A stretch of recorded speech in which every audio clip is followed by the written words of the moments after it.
guys, it's Christy, and today I'm going to talk about why writers must read. So this topic comes from a year of self-doubt that I was experiencing due to a lack of reading, and it was creating a real lack of inspiration in my writing. So as a result of my infrequent reading, I didn't really feel connected to the community, and this created a lot of doubt in my work. I didn't feel like I knew what was out there or what people were enjoying reading, and my writing was just starting to feel forced. So I, like I'm sure many of you, was making the excuse that, I don't have time for reading. I have a full-time job, very busy, and what little time I have left in my day, I really need to focus on writing, right? Well, I want to share this quote with you by Stephen King in case you've never heard it. He said, "If you don't have the time to read, you don't have the time or the tools to write." Simple as that. And it was true. Because I wasn't actively reading, my writing brain just wasn't as sharp. I needed to prioritize reading just as much as my writing, because at the end of the day, whatever I was accomplishing in my writing, I wasn't really proud of.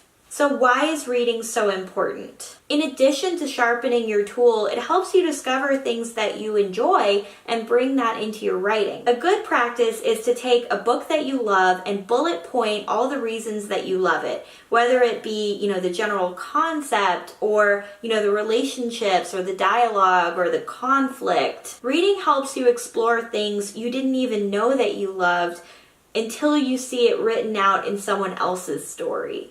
It also helps you get ideas for your story. Reading also helps enhance your vocabulary. When I was a kid, my mom used to read to me a lot, and a lot of those bigger words would seep their way into my brain. And even though I didn't know what they meant, I would hang on to those. And when I was hanging out with my friends, I would like to pull them out and try to be impressive. And it just really goes to show that, your brain does learn those new words when you're reading, even if you're not aware of it. So how do we make the time for reading? Number one, start by making a habit.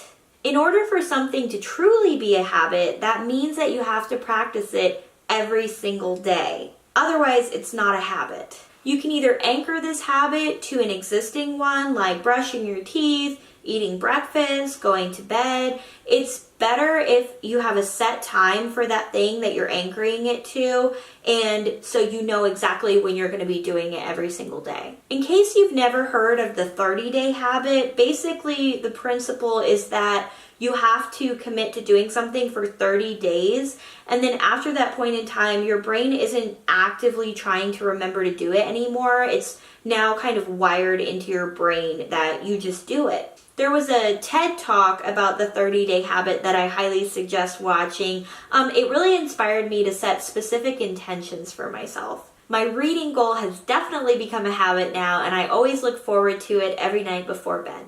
Number two, set reading goals. I recommend making an annual number of books that you're committing to reading. This was something that really worked for me, and I found that by even making a tiny goal for myself, it was so much easier not only to meet my goal, but to surpass it. You can also make yourself a reading list and start putting things on there that are going to get you excited to read.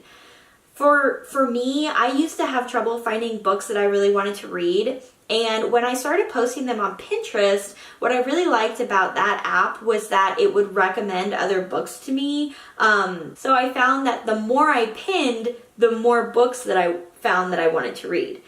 So having a backlog of books that you really want to read is really going to help you stay consistent in your reading, because you're going to be excited for the next one. So I hope that this video inspired you to exercise your reading muscles. If it did, please give it a thumbs up.